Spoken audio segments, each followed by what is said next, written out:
சரவணபவ. அன்பர்கள் அனைவருக்கும் ஆத்ம வணக்கங்கள். இந்த பதிவு ஏப்ரல் மாதம் நடைபெறவிருக்கும் பொதுவான பலன்களை ராசி பலனாக காணவிருக்கிறோம். இந்த ஏப்ரல் மாதத்தில் ஒரு 5 கிரகம் நம்மளுக்கு மிரட்டல் விடுத்து கொண்டிருக்குது. இந்த 5 கிரகங்கள் நமக்கு ஆட்டத்தை காட்டுமா, இல்லை அடித்து ஆடி களம் இறங்கணுமா, இல்லை அதிர்ஷ்டத்தை தருமா அப்படின்னு டைட்டில் வைக்கலாம்.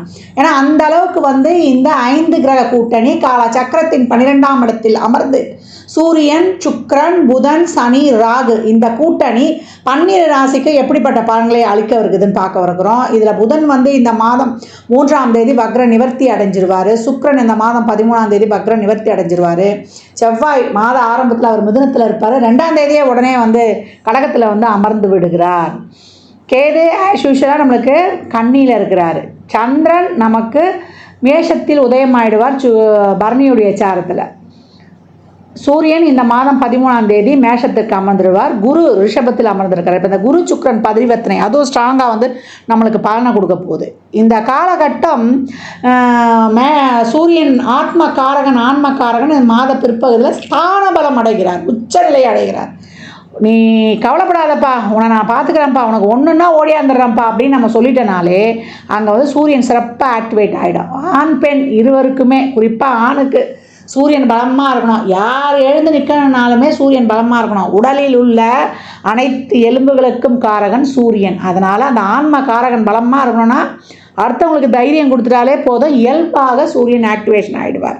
இந்த கோள்களின் கோச்சார நிலையாலும் இந்த 5 கிரக கூட்டணி என்ன மாதிரியான செயல்பாடுகளை இந்த 12 ராசிக்கும் தரவிருக்குது என்பதை பார்க்கவிருக்கிறோம். பதிவினை முழுமையாக கேளுங்க, ஸ்கிப் பண்ணாதீங்க. இதில் சொல்லியிருக்கிற எளிமையான வழிபாடுகள், வாழ்வியல் செயல்பாடுகளை பின்பற்றி உங்கள் வாழ்வை வளமாக்கிக் கொள்ளுங்கள். கும்பராசி கும்ப லக்னத்திற்கான பலன்களை காணவிருக்கிறோம். கொஞ்சம் நல்லா இனிமேல் உங்களுக்கு ஒரு பெரிய ரிலீஃப் எல்லாம் கிடைக்கும். ஒரு மண்டையில் என்னவோ உட்காந்து நிறைய ஒரு மன அழுத்தம், ஸ்ட்ரெஸ்ஸு, அழுகாதனாலே கிடையாதுன்னு வீட்டில் இருக்க பெண்கள் சொல்லுவாங்க. என்னன்னே தெரியலாமா, நேரத்துக்கு சாப்பிட்டு ஏதோ ஒரு வகையில் ஒரு அன்றாட வாழ்க்கை ஓட்டினா கூட ஏதோ இனம் புரியாத ஒரு பிரச்சனை, கவலை இருந்து கொண்டே இருக்குன்னு சொல்லி ரொம்ப எல்லா வகையிலையுமே உறவுகள் சார்ந்து, ஒரு தொழில் சார்ந்து, ஒரு பொருளாதார நெருக்கடி சார்ந்து, அக்கம் பக்கம் சார்ந்துன்னு எல்லா ஒரு விஷயங்களிலுமே நாங்கள் எப்படி தான் கடந்து வரோன்னே தெரியல. இறைவன் உடைய அனுகிரகத்தால் கடந்து வந்துட்டோன்னு ஒரு சிலர் நேர்மறையாக சிந்திக்கிறவங்க சொல்கிறத நம்ம கேட்கலாம். ஒரு சிலர் நாங்கள் எதுக்கு தான் இருக்கிறோன்னு தெரியல, கும்பம் துன்பமா அப்படின்னு கேட்கக்கூடிய காலம். இனிமேல் கும்பம் துன்பம் இல்லை, இன்பமயமான காலம். இந்த மாதத்தை பொறுத்த வரைக்கும் கொஞ்சம் கேரோடு வந்துடுங்க. உங்களுக்கு மே மாதத்துக்கு அப்புறம்லாம் ரொம்ப அருமையாக இருக்கக்கூடிய காலகட்டங்கள். சமாளிச்சிடலாம். ராசியில் ராகு 7ல் கேது இருந்தாலுமே சமாளிக்கக்கூடிய ஒரு இதை வாய்ப்பு ஏற்பட்டுடும். கொஞ்சம் நம்ம கவனம் அதிகமாக தேவைப்படக்கூடிய மாதம் இந்த மாதம் மட்டும் இல்லாமல் இனி வரக்கூடிய காலங்கள் கவனமும் விழிப்புணர்வும் இருந்தால் சிறப்பாக கடந்துடலாம். ஏன்னா இந்த காலகட்டம் தொழில் மாற்றுறது, தொழிலில் ஒரு புதுசாக ஏதாவது நடவடிக்கை எடுக்கிறது அப்படின்லாம் இந்த காலகட்டம் வைத்துக் கொள்ளாதீங்க. ஏன்னா 3-10 செவ்வாய் நம்ம 6ல் நீசமாகி இருக்கிறார். கொஞ்சம் மாற்றங்கள் எல்லாம் கொஞ்சம் நீங்கள் பொறுமையாக கையாண்டுடுங்க அப்படின்னு சொல்லலாம். இந்த காலகட்டம் 2 நாளுக்குரியவர் பரிவர்த்தனை ஆகிட்டாங்க. அதனால் ஒரு ஃபேமிலியில் ஒரு பேச்சுவார்த்தை, ஒரு குடுக்கல் வாங்கல், ஒரு வாய் வார்த்தை, ஜாமீன் போன்ற விஷயங்கள்லையோ இல்லை ஒரு சுப பேச்சுவார்த்தைகளையோ அவசரப்பட்டு ஃபிக்ஸ் பண்ணிடாதீங்க. திருமணம்லாம் பார்க்கணுன்னா ஜாதகம்லாம் பொருத்தம் பார்த்து வைத்து கொள்ளுங்கள். அவசரப்பட்டு பொண்ணு வீடு மாப்பிள்ளை வீடுலாம் பார்க்க சொல்லிடுறேன்லாம் சொல்லாதீங்க. ஒரு நல்ல வார்த்தைகள்லாம் பேசணும்னா நம்ம பேச வேண்டியது எப்போ பேசுகிறோம், ஒரு வைகாசி மாதம் அந்த மாதிரி நீங்கள் ஒரு முகூர்த்த டேட்டோ இல்லை ஒரு நல்ல காரியங்கள் செய்கிறதோ வைத்துக் கொள்ளுங்க. இந்த காலகட்டம் கும்பம் தொழில் செய்கிற இடங்கள்ல, நம்ம வீட்டில், வெளியில், அக்கம் பக்கத்தில் பேச்சில் ரொம்ப கவனமாக இருக்கணும்.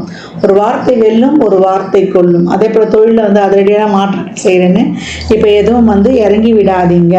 இந்த காலகட்டம் நீங்கள் எதுவும் ஒரு புதுசாக அடுத்து வரக்கூடிய காலங்களில் நாங்கள் சிறப்பாக செயல்பட போகிறோன்றதுக்கெல்லாம் நீங்கள் விவரங்களை சேகரிப்பதும் அதை நீங்கள் கண்காணிப்பதுமாக இருக்கணும்.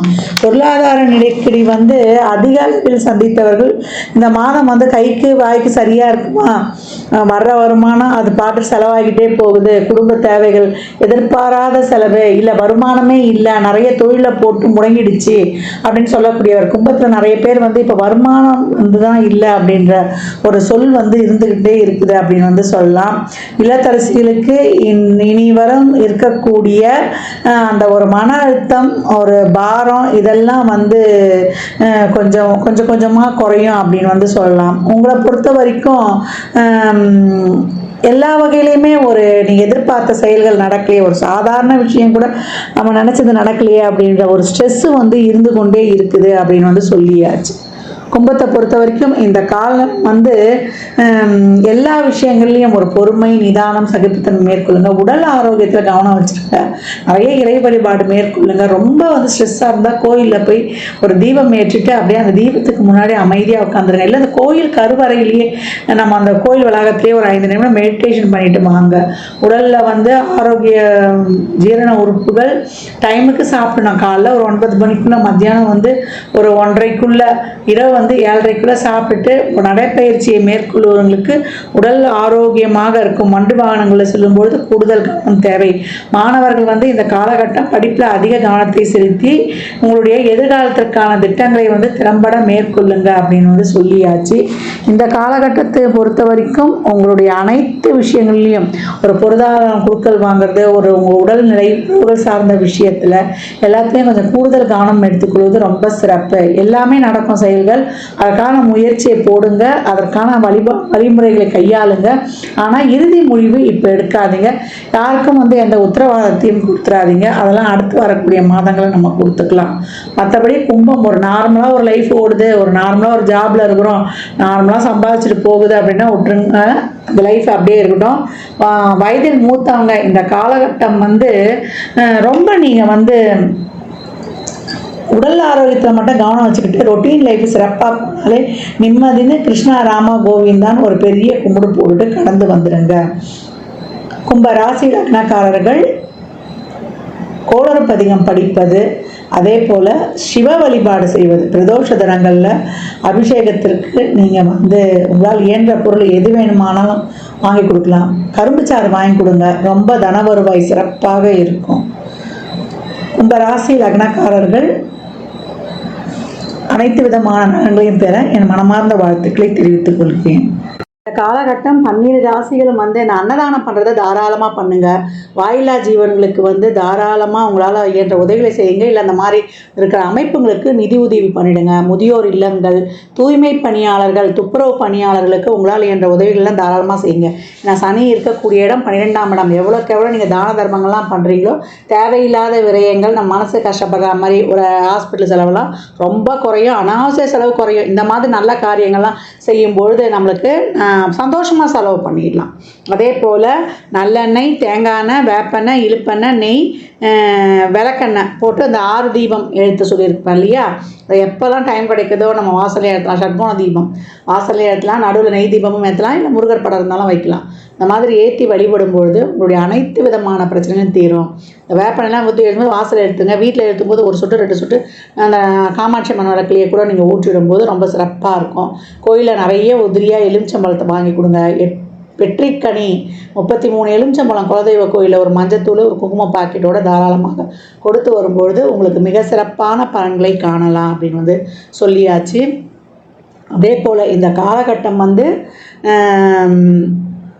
அனைவருமே நிறைய எவ்வளோக்கு எவ்வளோ பழைய ஆலயங்களுக்கு, சிவாலயங்களுக்கோ இல்லை இறை வழிபாடுகளை மேற்கொள்ளுங்க. அந்த ஆலயங்களில் சென்று அமருங்க. ஏன்னா அந்த பிரமிடு வைடுடைய முழு பலன்களும் ஆலயத்தில் அந்த கோபுர அமைப்பு மாதிரி இருக்கக்கூடிய நம்ம கருவறை வளாகம் இல்லை கோயிலை சுற்றி வர அந்த ஆகர்ஷண சக்தி அப்படியே இருக்கும். அந்த ஆகர்ஷண சக்தி நம்ம உடலில் உள்ள உயிர் சக்தியோடு இணையும் பொழுது மிக சிறப்பான பலன்களை நீங்கள் கண்கூடாக பெற்றுக்கொள்ளலாம். அன்பர்கள் வந்து பதிவினை முழுமையாக கேளுங்க. தாங்கள் கேட்பதோடு மட்டுமல்லாமல் உங்கள் உற்றார் உறவினருக்கும் பகிருங்க. மற்றும் ஒரு சிறப்பான பதிவை சந்திக்கும் வரை தங்களிடமிருந்து விடைபெற்றுக் கொள்வது ஆதித்ய சொர்ணலக்ஷ்மி. ஜாதகம் பார்க்க விரும்பும் அன்பர்கள் இந்த எண்ணிற்கு ஒரு மெசேஜ் செய்யுங்க. தங்களுக்கான விவரங்கள் அளிக்கப்படும். அப்பாயின்மெண்ட் பெற்றுக்கொள்ளலாம். ஜாதகம் சிறந்த முறையில் கணித்து பார்த்து தரப்படும். வாஸ்து பார்த்து தரப்படும். வாஸ்துப்படி வீடு கட்ட பிளான்கள் போட்டு தரப்படும். எண்ணியல் படி பெயர் வைத்துக் கொள்ளலாம். பிறந்த குழந்தைகளுக்கும் தொழிற்சாலை நிறுவனங்களுக்கும் பயிர் வைத்து உங்கள் வாழ்வை வளமாக்கிக் கொள்ளலாம். சுபமுகூர்த்த நாட்களும் குறித்து கொடுக்கப்படும். இறையருளால் அனைத்தும் நிறைவாகட்டும்.